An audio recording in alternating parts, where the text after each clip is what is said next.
자, 우리 심장 그리고 제 따라갑니다. 하나님, 나의 심장을 왕실을 사랑합니다. 자, 옆에 보고요. 예수의 심장 왕실을 축복합니다. 자, 반대편 보고요. 예수의 심장 왕실을 축복합니다. 감사합니다. 이달의 말씀 하겠습니다. 지금 이 말씀은 4월 달에 했는데 5월 달에도 계속 하겠습니다. 그런즉 믿음, 소망, 사랑 이 세 가지는 항상 있을 것인데 그 중에 제일은 사랑이라. 고린도전서 13장 13절 말씀. 성령 하나님, 사랑의 은사를 주옵소서. 성령의 능력으로 내 자신을 사랑하게 하옵소서.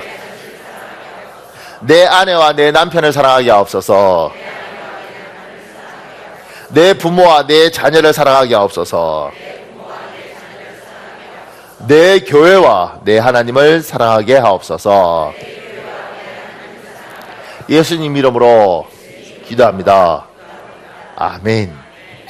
감사합니다. 제가 여기에 내 아내와 내 남편, 내 부모와 내 자녀 이렇게 써요. 남의 남편 사랑하면 안 됩니다. 내 남편, 내 아내. 그리고 또 이런 거 할 때 보면 재밌는 건 어떤 사람은 가만히 있습니다. 다른 거 다 따라해도 내 남편 보면 가만히 있습니다. 그러니까 하나님 뜻 안에서 여러분 결혼한 겁니다. 여러분이 욕심으로 선택했든 기도 응답을 받았든 하나님 뜻 안에서 결혼한 거면 힘들더라도 잘 지키시길 예수님을 축복합니다. 그런데 쉽지 않아요. 쉽지 않아요. 제가 아는 애는 꿈에 어떤 남자를 봤어요. 그리고 소개시켜 주러 가서 딱 봤는데 바로 그 남자예요. 하나님 응답이라고 생각한 거죠. 그러면 잘 살았을까요? 못 살았을까요? 못 살길 원하십니까? 쉽지 않아요. 쉽지 않아요. 기도 응답인데 쉽지 않아요. 오늘 요셉에 관한 이야기를 할 텐데요. 사람은 이 육체가 무쇠땡이가 아니잖아요. 그러니까 이게 끓기거나 찌면 상해요. 근데 우리 안에 있는 심령도 이게 무쇠가 아니라서 찌거나 이러면 상해요. 근데 요새는 너무 약해서 사람들이 상처를 너무 쉽게 받아요. 이게 참 내가 마음이 아파요. 너무 쉽게 상처를 받아요. 그리고 상처 받겠다고 작정한 사람은 어떻게 해볼 방법이 없어요. 제가 부목사를 했을 때 성가대에 서 있으면 그렇게 예쁜 집사님이 있어요. 그분은 성가대에 서서 성가대 가운 입고 이렇게 찬양하면요 정말 예쁘더라고요. 그래서 제가 그 집사님한테 집사님은 너무 예뻐요. 성가대에 서 있으면 이랬다고요. 아니, 목사가 성도 칭찬하는 게 뭐 잘못됐습니까? 표정들이 왜 이렇게 너무 예뻐서 집사님 너무 예뻐요. 근데 갑자기 이분 표정이 아주 안 좋아지더라고요. 내가 뭐 말을 잘못했나. 그래서 내가 집사님 정말 집사님 성가대에 있으면 정말 예뻐요. 근데 얼굴이요 정말 어두워지는 거예요. 민망하더라고요. 막 굉장히 불쾌하면서.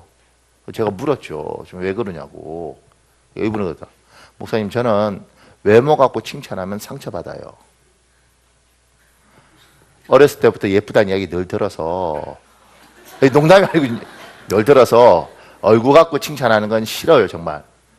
저는 머리가 좋다거나 성격이 좋다든가 이런 행동으로 칭찬해야지 외모 갖고 칭찬하는 건 진짜 싫어요, 딱 이러더라고. 근데 실제로 그렇게 예쁜 게 아니에요. 그러니까 우리는 은혜 눈으로 봐서. 그분이 우리 교회에도 한 3번 왔어요. 인천인가 사는데 3번인가 이렇게 예배 드리러 왔어요. 그러니까 여러분 눈에 우리 교회 미스 코리아를 본 적이 없는 것처럼 그러니까 그렇게 예쁜 게 아니라고. 근데 목사가 이제 성도를 보면서 성가대에 서서 찬양하는 모습이 너무 예쁘고, 그러니까 거기가 이 사람한테는 적재적소인 거죠. 너무 맞는 자리라서 화내서 칭찬을 했는데 그렇게 반응하니까 그때부터 제가 외모로 칭찬하면 안 되겠다. 그래서 이제 집사님 보고 집사님은 정말 성격이 좋아 보이세요. 딱 이랬는데 인상이 안 좋아요. 예쁘면 예쁘다 그러지. 안 예쁜 것들한테 꼭 뭐 건강하니 뭐 성격이 좋아 보이는 날.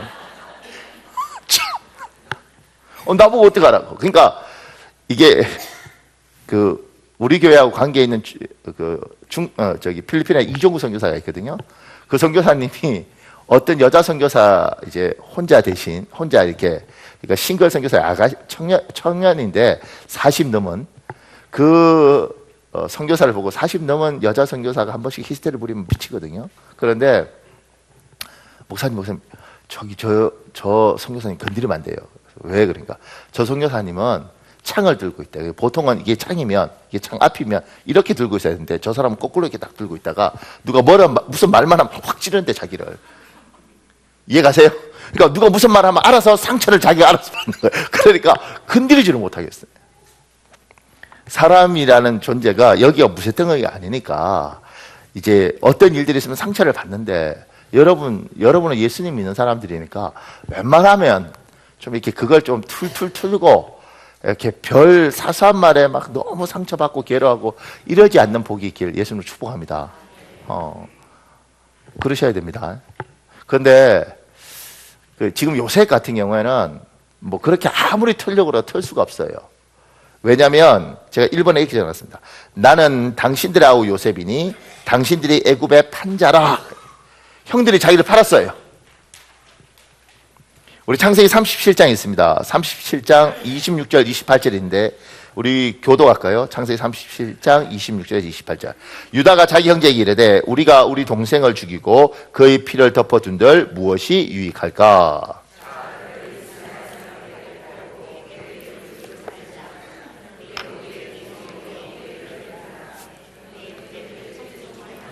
(28절) 여러분 시작.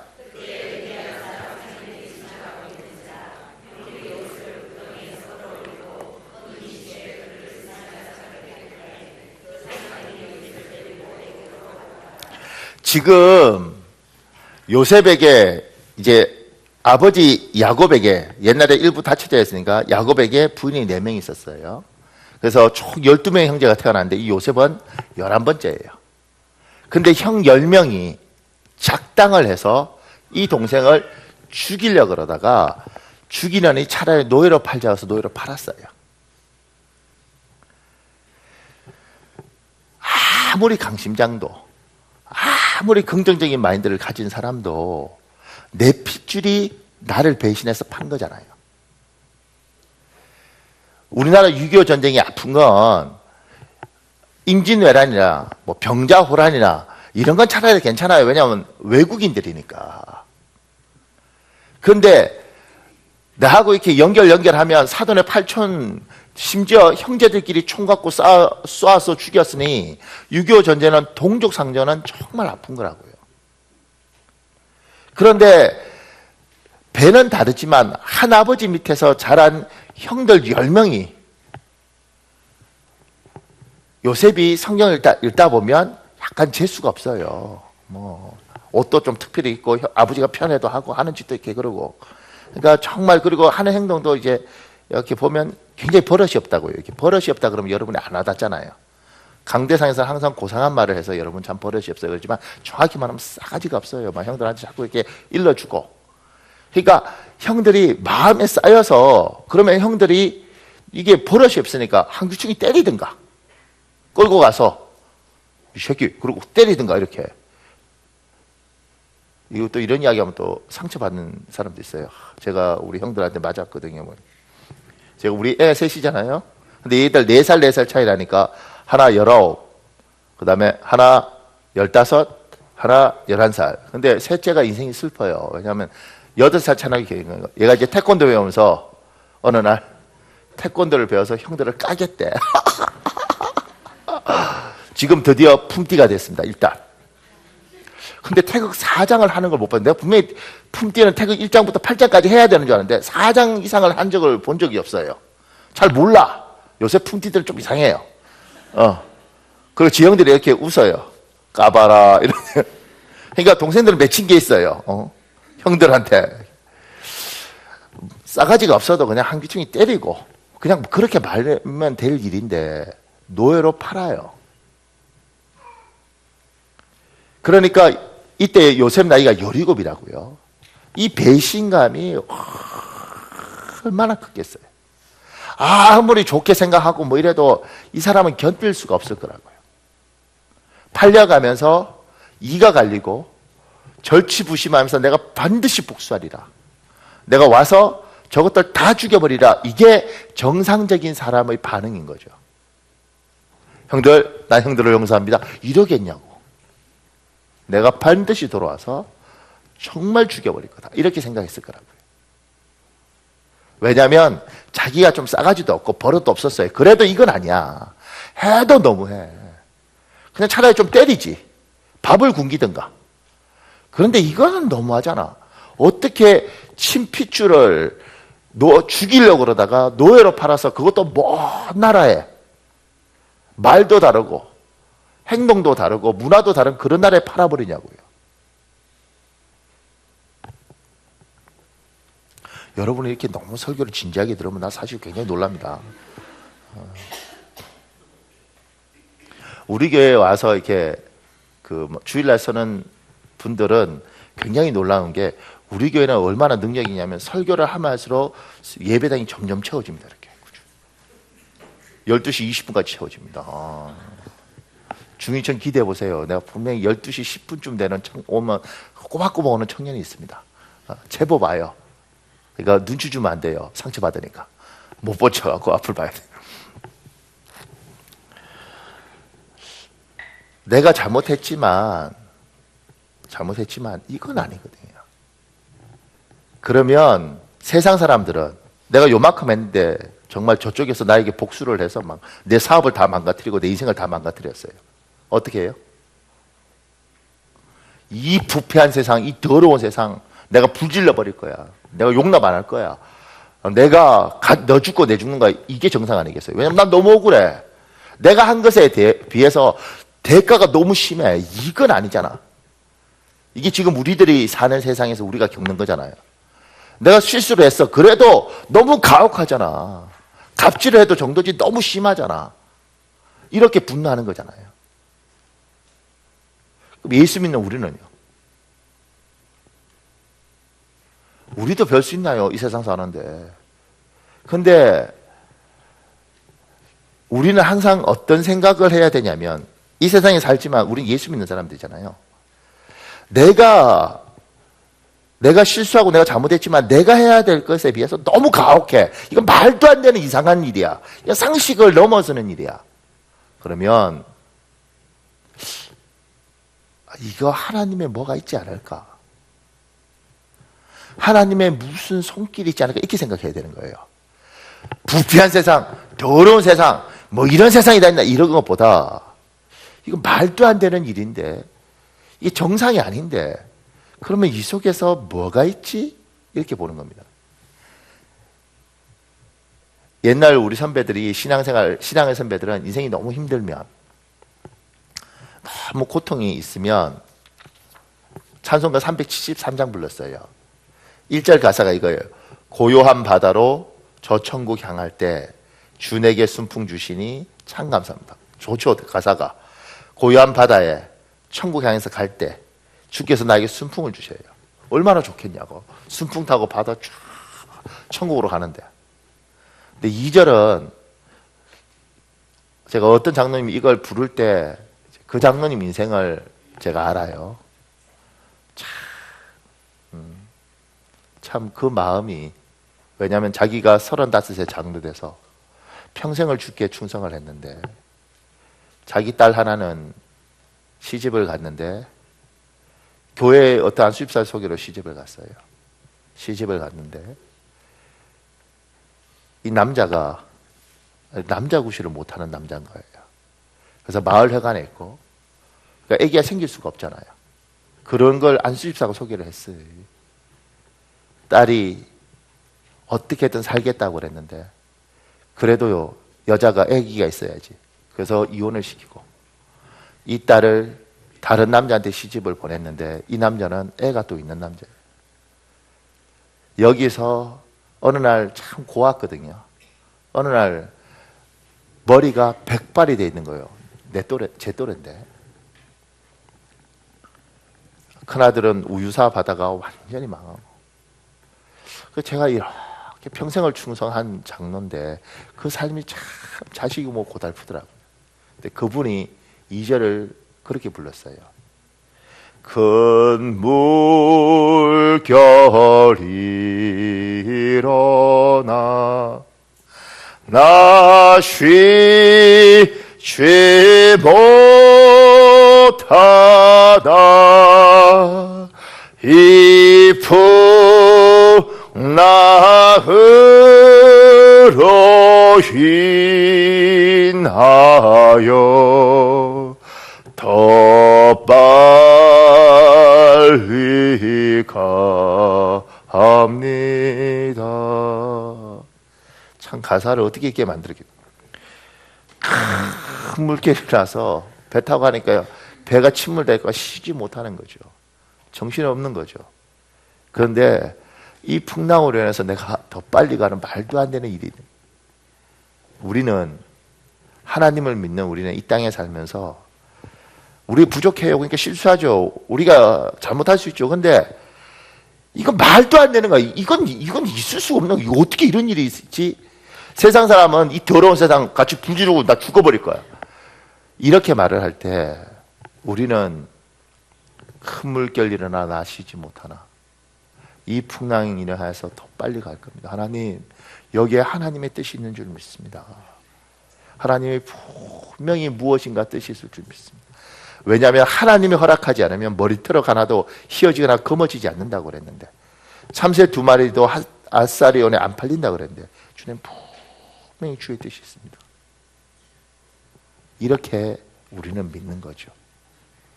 이게 뭐요? 이게 믿음이에요.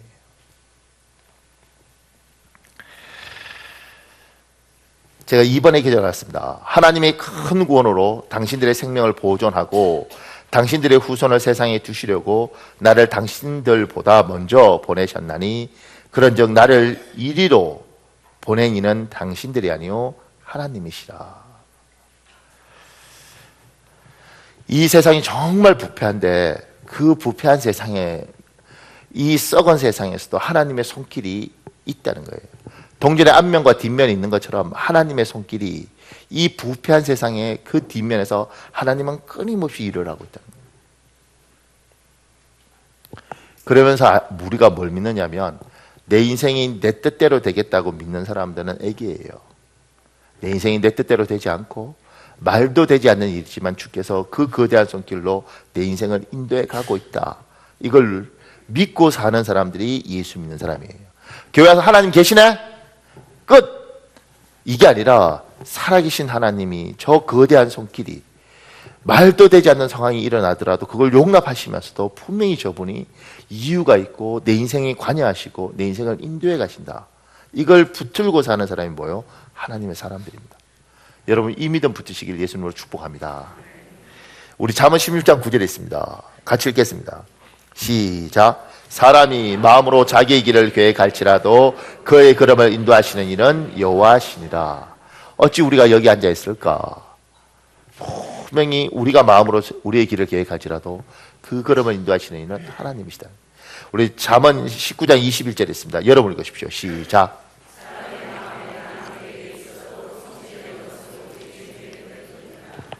무슨 일이 있어도 하나님 허락하지 않으면 안 되는 거예요. 하나님이 주권이 있다는 겁니다. 그러니까 너무 놀랍고 말도 되지 않는 일이 생기면 하나님 왜 이러십니까? 이걸 통해서 뭘 하려고 그러십니까? 주께서 이야기하시죠. 얘야, 인생의 주권은 너에게 있는 것이 아니라 나에게 있다. 네가 예수 믿을 때 주님, 예수 그리스도를 나의 하나님, 나의 구세주로 영접하겠습니다. 이렇게 믿은 거 아니에요. 세례 받을 때 그 고백하고 한 거 아니에요. 그럼 주께서 너의 주권을 나에게 맡겼잖냐? 이제 내가 너의 주인 아니냐? 내가 허락하지 않으면 안 일어나는 거야. 지금 여기 제가 글을 하나 왔는데 이게 김동길 교수입니다. 지금은 이제 이분을 모르는 젊은 애들도 많아요. 한때 이분은 굉장히 코수염 때문에 유명한 분이었는데 이분 누나가 김옥길 교수, 이제 이화여대 총장 하셨고 우리나라 문교부 장관 하셨고 그다음에 이분이 연세대학교 부총장 했거든요. 그러면서 이 두 사람이 결혼을 하지 않고 이제 싱글로 이렇게 늙어가요. 그래서 사람들이 야 저렇게 사는 사람들이 있구나. 그 당시에는 이제 흔하지 않았거든요. 이분이 이제 지금 벌써 89세입니다. 얼마 전에 책을 쓰면서 이렇게 냈습니다. 나는 태어날 때부터, 아니 어머니 뱃속에 있던 때부터 내 인생이 내 뜻대로 된 게 아님을 발견합니다. 어머니는 나를 가지셨던 24 꽃다운 나이에 한 선교사가 전하는 복음을 듣고 세례를 받으셨습니다. 그러니까 나는 뜻하지 않게 어머니 뱃속에서부터 어머니의 기도 소리를 들으며 성장한 셈입니다. 그 후 우리 집안에 찾아온 여러 변화도 내 뜻이 아니었습니다.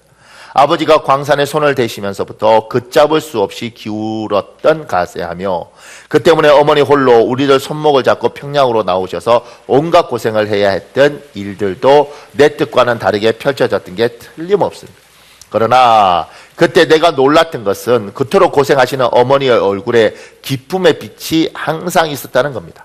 어머니의 입에선 찬송이 끊이지 않았고 어머니의 손에선 성경책이 떠나지 않았지요. 그때 나는 어머니의 삶을 버티게 하는 힘이 성경 말씀과 예수님을 향한 노래에 있음을 저절로 깨달을 수 있었습니다. 그런 어머니였던지라 어머니는 내가 전도자가 되기를 간절히 바라셨습니다. 사람의 한평생 예수를 전하며 사는 것보다 더 보람되고 의미 있는 삶이 없음을 어머니는 그때 이미 아셨던 거예요. 그러나 어머니는 무슨 배짱이 있으셨는지 내게 전도자의 길을 갈 것을 강요하시는 법이 없었습니다. 그저 기도만 하실 따름이었지요. 나는 어머니의 뜻과 달리 신학과가 아닌 영문과에 지원해 들어갔습니다. 대학에 들어간 뒤에는 고인이 되신 최현배 박사님이나 백낙준 박사님, 또 장규원 박사님 같은 분들이 어려운 형편에 처한 나를 참 많이 도와주셨습니다. 그 모든 게 장차 연세대학교를 위해 열심히 일하는 뜻이었습니다. 그 뜻을 알아챘던 나는 그분들의 도움을 답하기 위해서라도 대학에 남아 학생들을 가르치는 일을 끝까지 감당하리라 다짐했고 그럴 수 있으리라 생각했습니다. 그런데 1970년대의 시국이란 게 나를 그냥 두지 않더군요. 나는 그저 서양사를 전공한 사람으로서 민주주의가 걸어온 길을 학생들에게 가르친 것 뿐이었는데 나라에서 나를 감옥에 가둬놓고 강단에 서지 못하게 하니 교수로서의 길을 갈 수 없었던 겁니다. 몇 년 뒤부터 나는 전국에 불려다니며 강연하는 사람이 되어 갔습니다. 그때 내가 무슨 내용을 전했겠습니까? 메시아 예수 복음이었습니다. 어린 날부터 어머니에게 들었던 예수님의 천국 복음을 그때부터 나는 전국의 강연장을 돌며 전하고 있었습니다. 내가 그렇게 하려고 계획했던 게 전혀 아니었는데 결과적으로 나는 전도자가 되어 수많은 사람들 앞에서 서 있더라 그 말입니다. 그 당시 얼마나 많은 젊은이들을 만나 예수 그리스도의 복음을 전했는지 한 대학의 강의실에서 만났던 젊은이들의 비할 수 없을 정도로 많은 이들을 많은 장소에서 만나는 그야말로 전도자로서의 삶을 살아가게 되었습니다. 그저 한 대학의 교수로서 평생 학생들을 가르치며 조용히 학교 행정이나 하려고 했던 나의 계획과 달리 내 인생에는 왜 그처럼 전도자로서의 길이 펼쳐졌던 것일까요? 이분이 89이라는 인생을 살고 자기 인생을 쭉 돌아보면서 느낀 게 뭐냐면 내 인생이 내 뜻대로 아니더라는 거예요.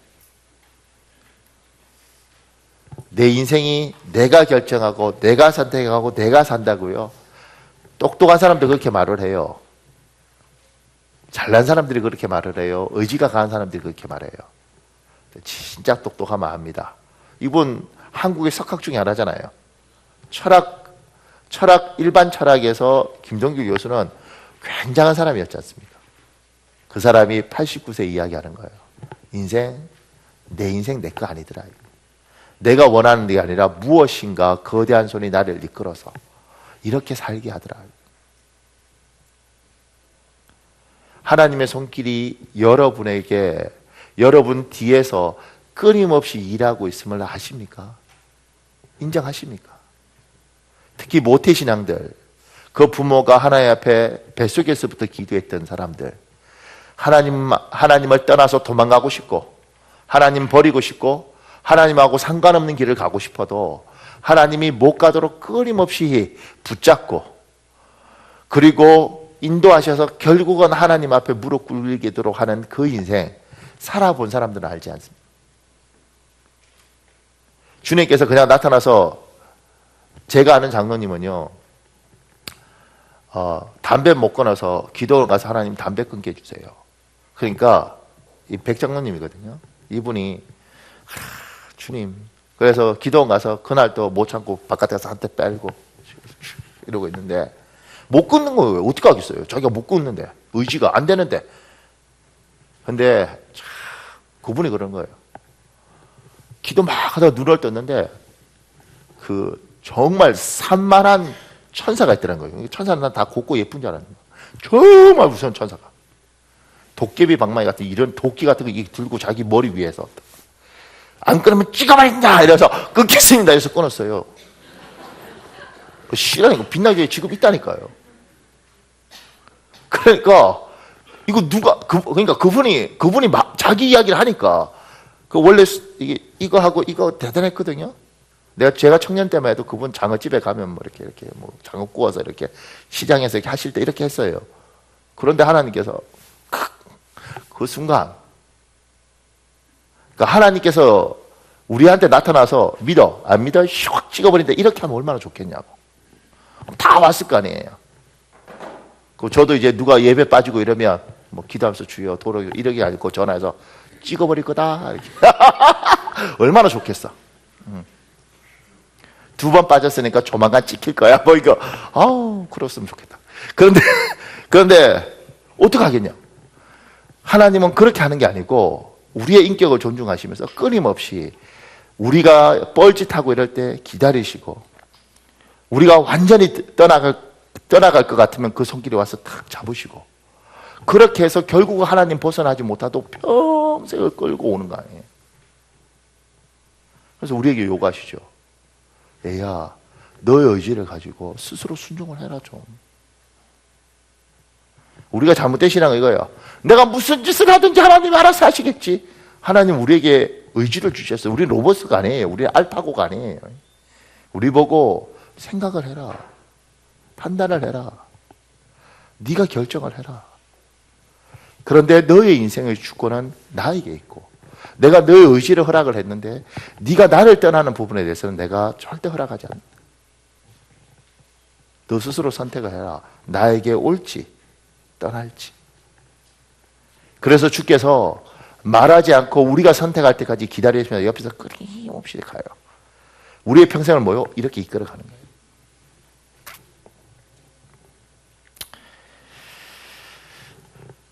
그러니까 사랑하는 여러분, 예수 믿는 걸 결정했고 믿는 집안에 태어났고 부모들의 기도를 받았고 내가 하나님 믿겠다고 고백했으면 하나님이 마지막 결론을 보여줄 때까지 끝까지 가시길 예수님으로 축복합니다.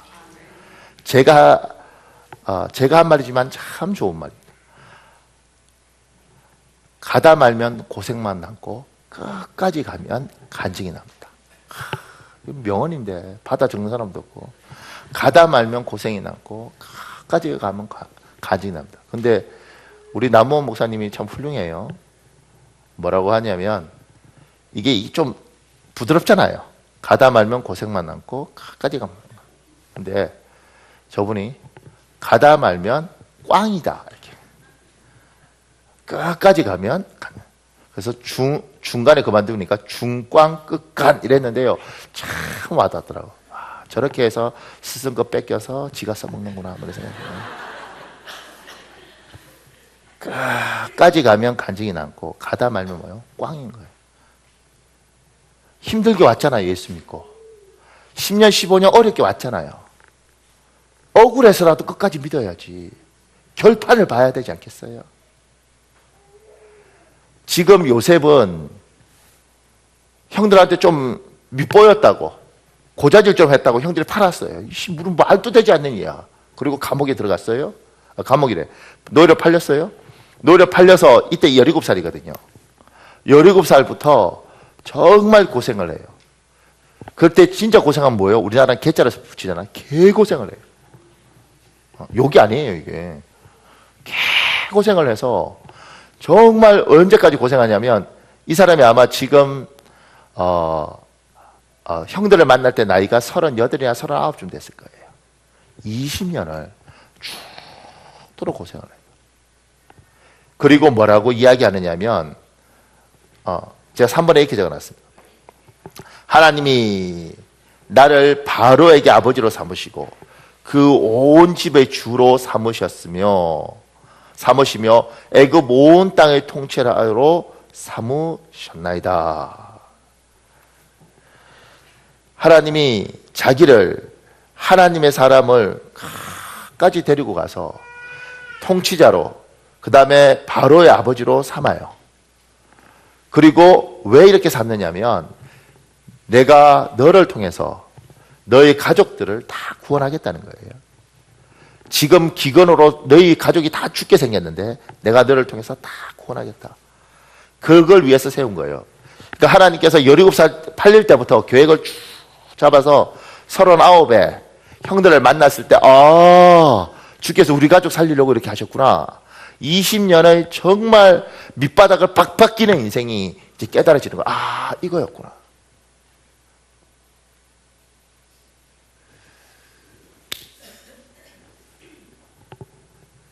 어떤 목사님이 쓴 책에 이렇게 되어 있습니다.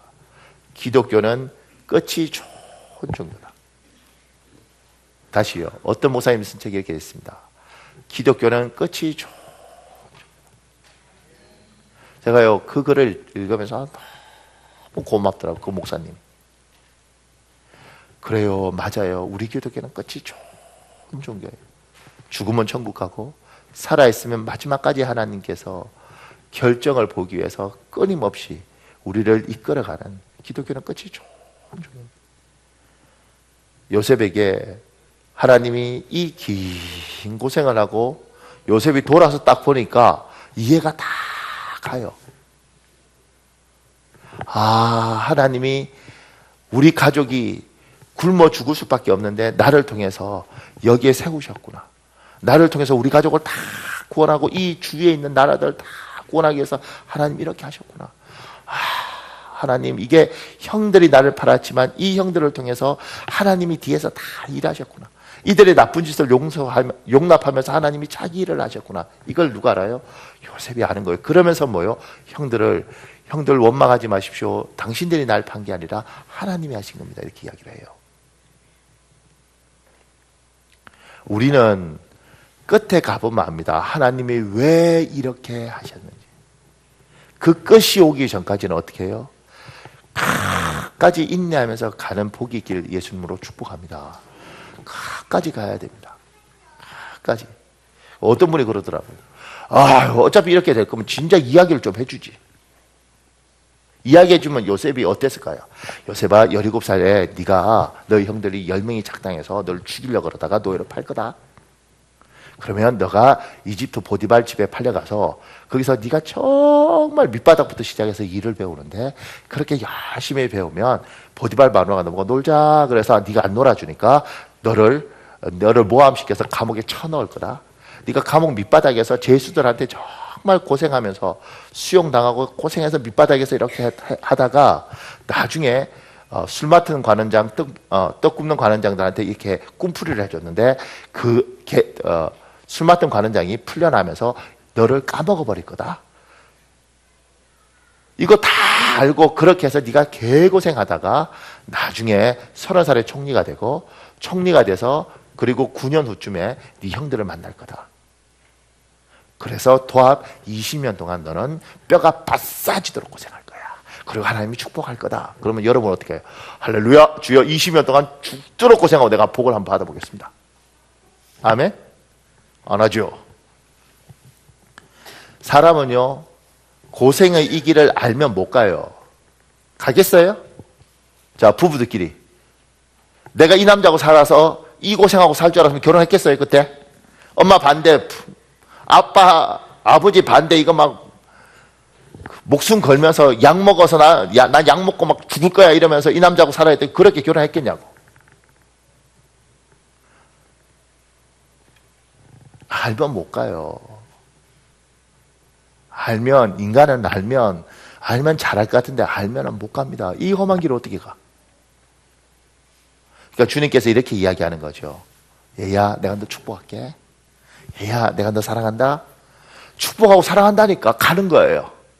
아니, 그럼 축복하고 사랑하는데 왜 이래? 1년, 2년, 3년, 5년 내가 너 사랑한다. 막 죽어버리고 싶으면 내가 힘내라. 내가 너 사랑한다. 은혜 주니까 또 버티고 이렇게 하다가 나중에 15년쯤 됐을 때는 어떻게 해요? 주께서 조금만 더 참아라. 참은 게 너무 억울하잖아. 16년 참고 17년 참고 18년 참고. 그래서 어느 날인가 풀리면 정리가 되는 거예요. 어떻게 정리가 되냐면 나보고 떠나라면 안 떠나는구나 내가. 아버지 밑에 17살짜리 떠나겠어요? 그러니 형들이 노예로 팔 때 팔리는 거예요. 왜 이집트에 팔려요? 이집트 가서 여기서 글자 배웠겠냐고. 글자는 그때 뛰어난 사람 많은 거잖아요. 여기 가서 글자 배우는 거예요. 여기 가서 보디발 밑에서 집안일 하면서 일이라는 게 뭔지 배우고 사람관계 배우고 이거 하다가 나중에 하나님이 총리 맡길 생각이 있으니까 여기서 모함 받아서 감옥 가라. 감옥 가서 배우라고 하면 배우겠냐고요. 억울하지만 뒤집어 쓰고 감옥 들어가서 감옥에서 빡빡 기면서 그 관리들 이야기 듣고 정치 이야기 듣고 경제 이야기 듣고 어떻게 국정 운영하는지 듣고 왕들 간의 세력 계파 이런 거 다 듣고 그렇게 준비된 상태에서 주께서 뭐요? 탁 세우니까 쓰는 거죠. 써보니 요셉이 딱 쓰면 알아요. 이러려고 그래. 이렇게 훈련시켰네. 그럼 요때 되면 어떻게 해요? 할렐루야 주님 고맙습니다. 이 고맙다는 이야기는 여기 서보면 아는 거예요. 서기 전에는 죽을 것 같죠. 그냥 죽었으면 좋겠죠. 그냥 이 세상 끝냈으면 좋겠어요.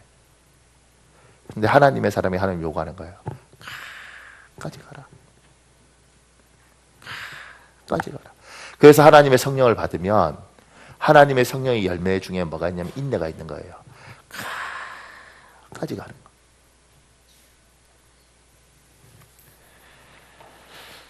사랑하는 여러분, 우리 기독교는 끝이 좋습니다. 까지 가시는 복이 있길 예수님으로 축복합니다.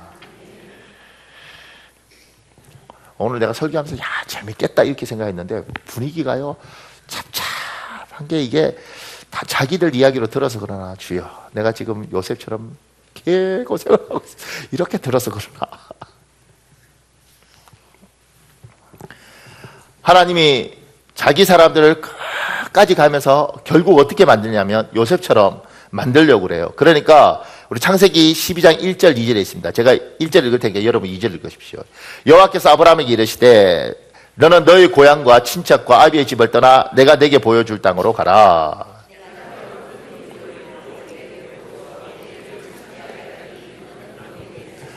주께서 여러분과 나를 선택하실 때 기본 원칙이 뭐냐면 네가 복이다.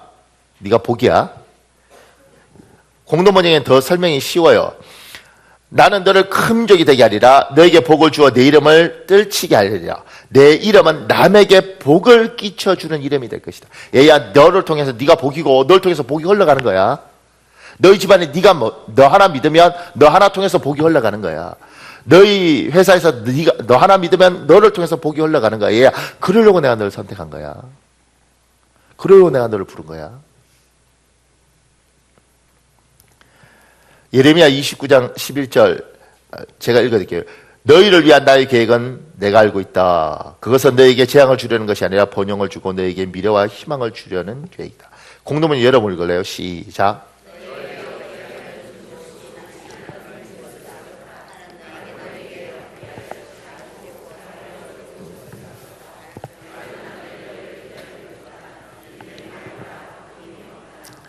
사랑하는 여러분, 하나님께서 여러분과 나를 선택한 이유 자체가 복이 너희를 통해서 복을 흘러가게 하고 내가 너에게 밝은 앞날을 주겠다고 선택한 거예요.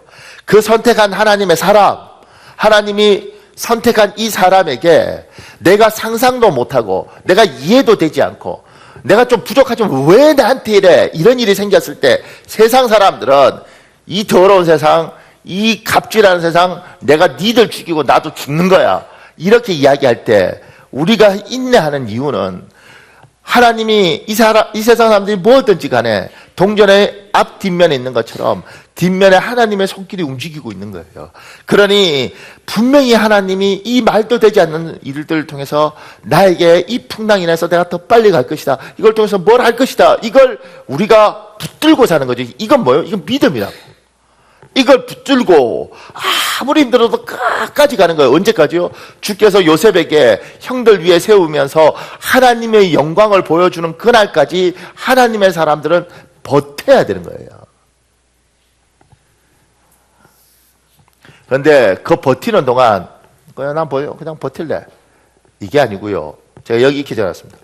교회적으로, 사회적으로, 가정적으로 깨끗하십시오.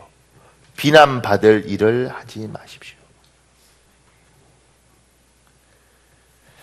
창세기 40장 14절 15절 있습니다. 여러분 읽으십시오. 시작.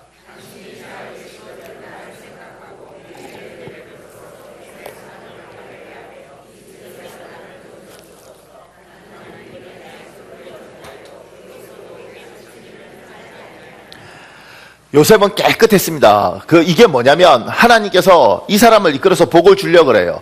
하나님이 높여주려고 그러는데 이 사람이 도덕적으로, 사회적으로, 가정적으로 여러 가지 험이 많으면 하나님이 높이려고 그럴 때 세상이 저거 뭐야 저거 안 돼. 그리고 방해하는 거예요. 사단들이 이걸 가지고 이 사람의 발목을 잡아요.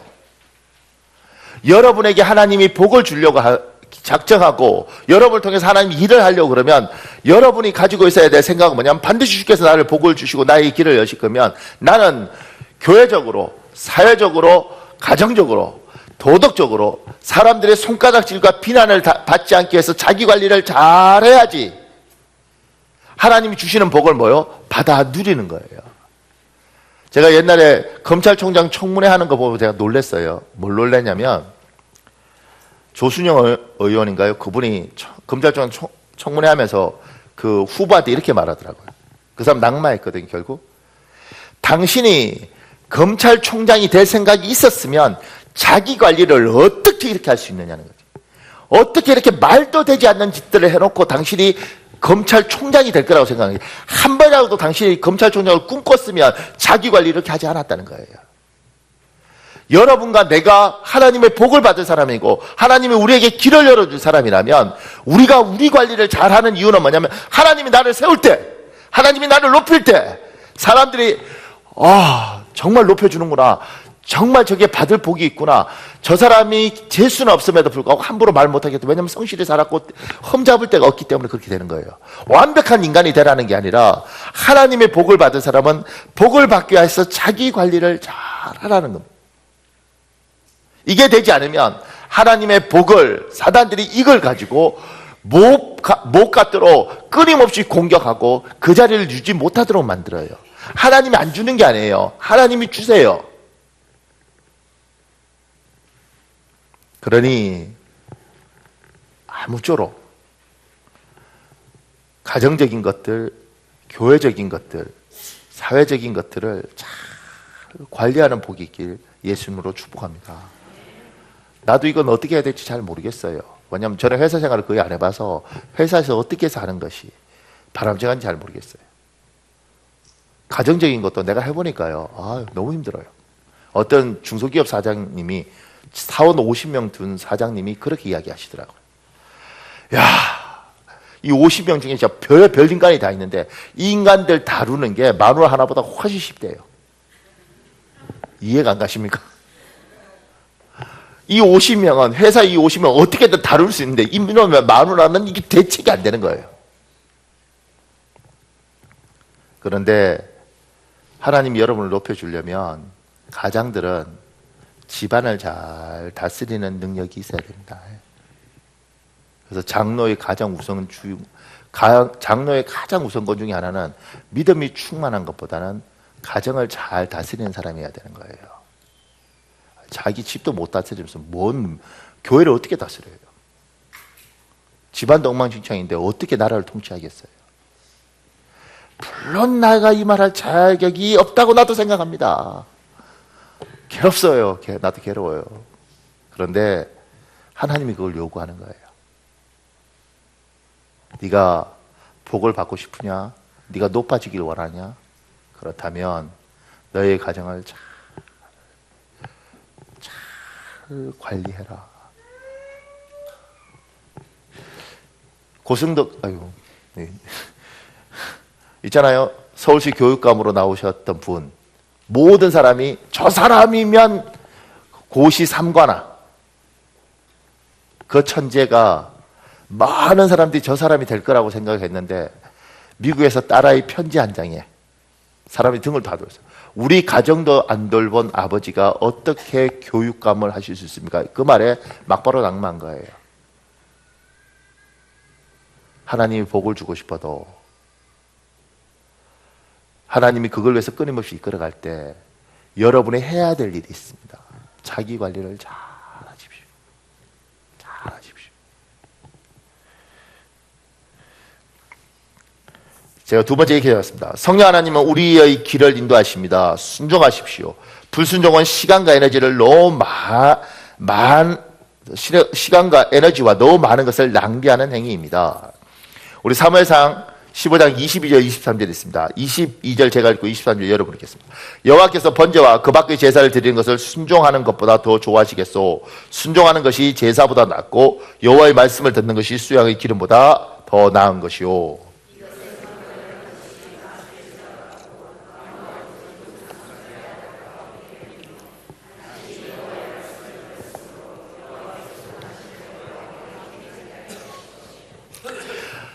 지금 요셉의 인생을 인도에 갔듯이 여러분도 하나님이 요셉이 소중한 것처럼 여러분도 소중해요. 그럼 여러분의 인생을 주께서 뭐요?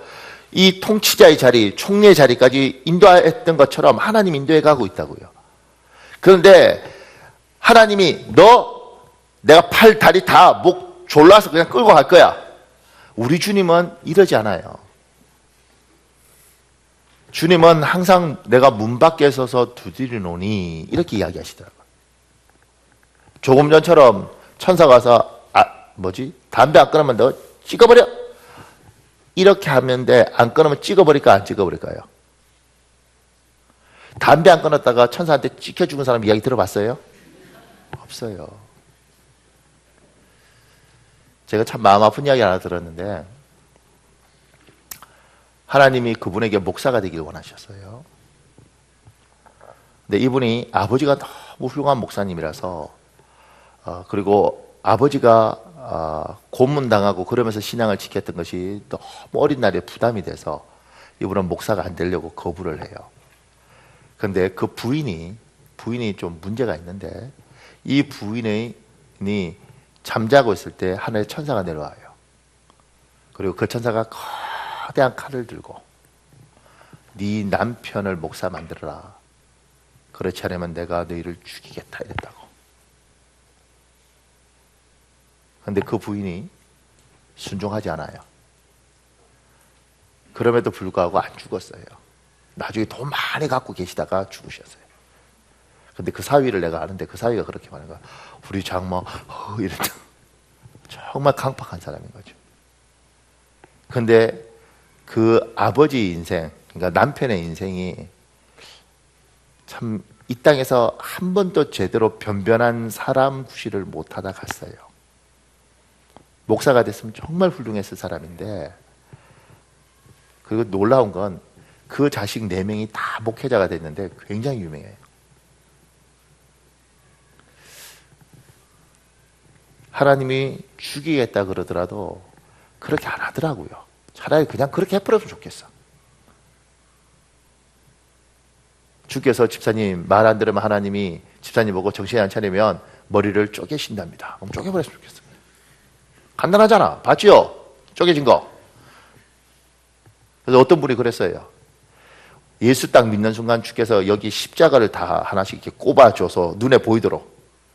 예배 빠지면 십자가 이쪽 귀층이 날아가고. 주일날 빠졌네. 그다 빠지면 이렇게 좀 해서 봤지? 이렇게. 이랬으면 좋겠다는 거예요. 하나님이 안 그러더라고. 하나님은 우리의 인격이 있으니까 놓아두고 기다려요, 이렇게. 그런데 하나님이 보호해 주지 않는 인생이 제대로 되겠어요? 그러니까 똑똑하고 잘난 사람들이 고통이 많아요. 인생이 고생이 많아. 그럼 주께서 그러거든요. 야, 이제 그만 무릎 꿇어. 내가 너보고 기도하라 그랬지. 그러면 이제 기도 좀 해라. 그냥 이러지 말고 너의 정확한 목소리와 너의 인격으로 살고 싶으면 하나님 살려주십시오. 이렇게 기도해라. 기도해라. 나는 그냥 마음으로 기도할래요. 살려달라고 기도해라. 그럼 내가 살려줄게. 이렇게 할 테니까 알아서 살려주세요. 하나님하고 붙어서 이겨먹는 사람들이 있습니다. 하나님이요, 거의 미치고 팔딱 뛸 입장이에요. 왜냐하면 간땡이가 부어도 하루 강아지가 왜 호랑이한테 덤비겠어요? 이게 호랑이인지 고양이인지 몰라서 그래. 하나님 앞에 덤벼서 하나님하고 붙어서 안 꺾인다니까. 하나님이 바뀌세요. 이런다고. 그걸 뭐 어떡하겠어? 그거 죽이게 살리겠어. 너무 철이 없는데.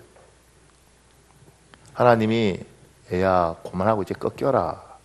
그냥 꺾이면 됩니다. 무릎 꿇어라. 그럼 꿇으면 됩니다. 이제 그거 그만하고 이 길로 가라. 그럼 가면 됩니다. 길 안 열면 안 가면 되잖아요. 하나님 열어두면 가면 되는 거예요.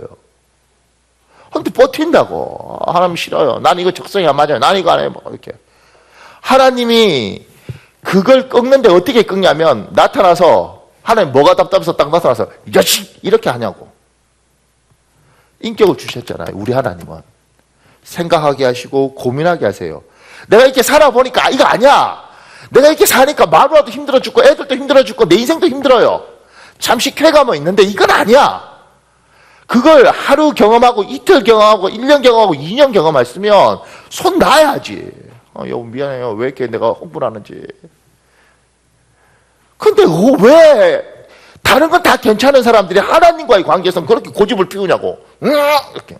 난 싫어. 이렇게. 하나님이 기도 요구하면 기도하면 되잖아요.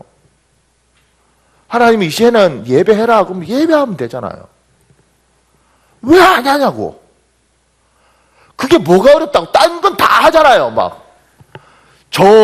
뭐 이를테면 히말라야를 등반해라. 그러면 아마 목숨 걸고 막 등반할 생각이 있을걸요? 근데 하나님 앞에 무릎 꿇려고 죽어도 안 꿇어. 꼭 무릎 꿇고 그렇게 기도해 하나님이 듣나? 마음은 모르나? 이러면서. 물론 높은 산으로 가. 그냥 동네 앞마당 가지. 그러니까 하나님이 얘야 그렇게 하면서 너 젊은 날 그 예쁜 시간 바람처럼 구름처럼 다 날려버리고 어느 날 늙고 병들고 상황 정말 안 좋아서 그때 전부여 의지없어서 손 들고 옵니 다 이렇게 하고 눈물 흘리잖아. 귀하잖아요. 그 이분들하고 있으면 목사님 미칩니다. 왜냐하면 목사님 제가 그때 300억 있었지 않습니까? 그때 제가 하나님을 믿었으면 한 200억 헌금할 텐데 왜 지금 돈 없는데 그런 이야기를 하냐고. 제가 그때 회장으로 있을 때 우리 직원들이 400명이었습니다. 그때 제가 하나님을 제대로 알았으면 우리 회사에서 매주 월요일마다 예배 드리면서 이랬을 텐데 항상 날려먹고 난 이후에 이야기를 해요.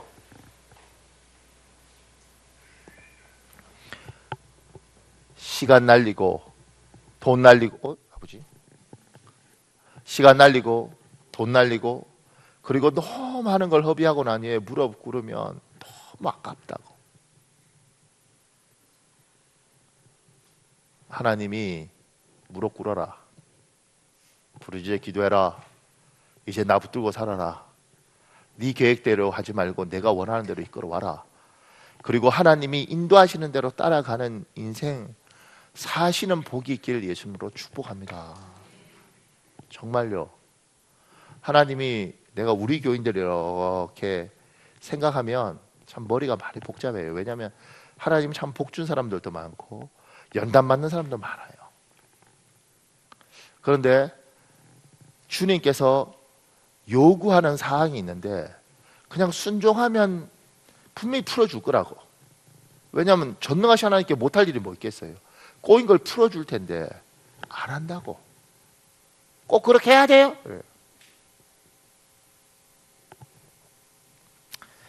그래서 어떻게 해야 되냐면 제가 여기 믿는 사람들에게서 중보 기도의 도움을 받으십시오. 그러니까 아버지와 어머니가 기도하는 부모를 뒀다면 정말 복 받은 것. 아내나 남편이 기도하는 사람이라면 정말 복이 있는 것. 제 글 신문에 나왔던 글인데 읽어드리겠습니다. 나는 30여 년간 아내와 함께 교회를 다녔다.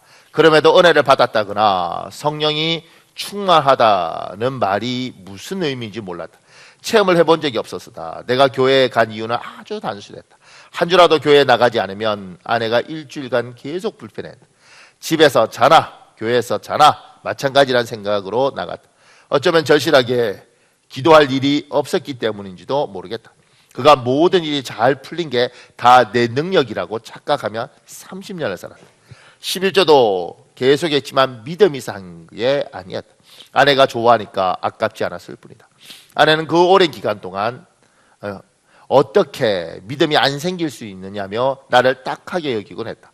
하지만 중국에 가서 내가 얼마나 미약하며 하나님의 도움 없이는 아무것도 할 수 없는 사람이라는 것을 깨달았다. 중국에서 사업을 하니 어디로 가야 할지 모르겠고 한국에 돌아가자니 마케팅 귀재라며 치켜 세우던 사람들이 전부 비웃을 것 같았다. 내가 많이 힘들어하자 아내는 중국에서 새벽 예배를 나가기 시작했다. 아내는 오전 5시 예배에 참석하기 위해 4시 30분에 일어나 한인교회까지 25분을 홀로 걸어갔다. 컴컴한 새벽길을 혼자 걸어다니는 아내가 암스럽고 걱정스러웠다. 동행해야겠다는 생각에 나간 것이 내 생애 첫 새벽 예배가 됐다. 어느 날 새벽 예배를 이끄는 한인교회 목사가 요한복음 15장 5절 말씀을 주제로 설교를 했다. 나는 포도나무요 너는 가지니 나를 떠나서는 너희가 아무것도 할 수 없습니다. 근데 그 말이 꼭 나한테 하는 것 같았다. 그러더니 그 다음 주 예배 때 마가복음 4장 39절 말씀이 내 마음을 움직였다. 갑자기 비처럼 눈물이 쏟아졌다. 교회에서 우는 사람을 볼 때마다 정상이 아닌가 하고 생각했다. 그런 내가 눈물 콧물 흘리며 기도하고 있는 게 아닌가. 하나님 아버지, 지금껏 내가 해왔고 또 내가 할 수 있다고 생각했습니다. 이제야 깨닫습니다. 내가 할 수 있는 건 아무것도 없습니다. 기도하다 보니 저절로 통곡과 절규가 나왔다. 인간으로서 할 수 없다는 것이 있다는 걸 깨닫는 순간 하나님의 은혜를 구하게 됐다. 그러다 보니 자연스럽게 어렵거나 새로운 일을 할 때면 대화하듯 기도하게 됐다. 그러던 어느 날 아내가 그냥 기도하지 말고 기도 제목을 정한 뒤 하라고 조언했다. 당시 한 달에 100만 위엔 매출 달성이 내 목표였다. 이를 놓고 기도하자 하나님이 정말 이를 달성케 해주셨다. 하루는 중국 저장성 호텔에서 꿈을 꿨다. 내가 친 골프공을 찾으러 산 중턱에 가니 공주의 8개의 다른 공이 있어 모두 죽는 꿈이었다. 그날 매출 80만 위안을 달성했다. 또 그 달에 기도 제목이었던 100만 위안 달성하기도 했다. 이후 매출을 30% 더 올려달라고 기도하니 138만 위안으로 매출이 올랐다. 신기해서 아내에게 왜 이렇게 기도가 잘 이루어지는지 물었다. 아내는 당신은 하나님이 보시기에 신앙적으로 아기다. 아기가 울면 부모가 젖을 주듯 하나님도 그렇게 아기인 당신의 기도를 들어준 것이라고 설명했다. 2일 이후에 매출에 관해 기도할 때마다 하나님은 정확히 응답해 주셨다. 그러면서 나는 깨달았다. 내가 여태까지 왜 승승장구했는지를 말이다. 내 성공은 장모 아내의 엄청난 기도 덕에 가능했다는 것을 30년이 지나서야 알았다. 진실로 기독교는 체험의 종교다. 직접 기도 응답을 받은 뒤에야 하나님이 살아계심을 깨닫게 됐으니 말이다. 더불어 하나님께서 날 중국에 보낸 뜻도 알 것 같다. 절실한 상황 속에서 내가 깨달을 수 있는 계기를 마련해 주신 것이라. 이제부터 전도를 시작했고 모든 의사결정을 할 때 기도를 한다. 그리고 수시로 우리 가족의 3종 기도 세트인 주기도문, 야베스의 기도, 시편 23장을 외운다. 하루에도 7번 이상 기도할 정도다. 내 안에 이런 확신이 있다. 기도하는 겸은 결코 망하지 않는다. 진정 영광을 받기 합당하신 주님을 계속 찬양할 것이다. 이 사람이 자기의 성공이 기도하면서 하는 게 그동안 아내와 어머니의 기도였다고 이야기를 해요. 누군가는 기도로 하나님, 이 남자가, 이 남편이, 이 아이가 하나님 앞에 바로 섰으면 좋겠습니다. 하나님 앞에 저항하지 않고 하나님 앞에 고집 부리지 않고 하나님과 싸워서 이기지 않고 하나님 앞에 순종하면서 주님, 요셉처럼 그 힘든 길이지만 하나님의 계획을 믿고 긴 세월 인내하면서 결국 하나님이 세웠을 때 이러려고 그러셨구나, 이걸 인정할 수 있도록 하나님 도와주십시오.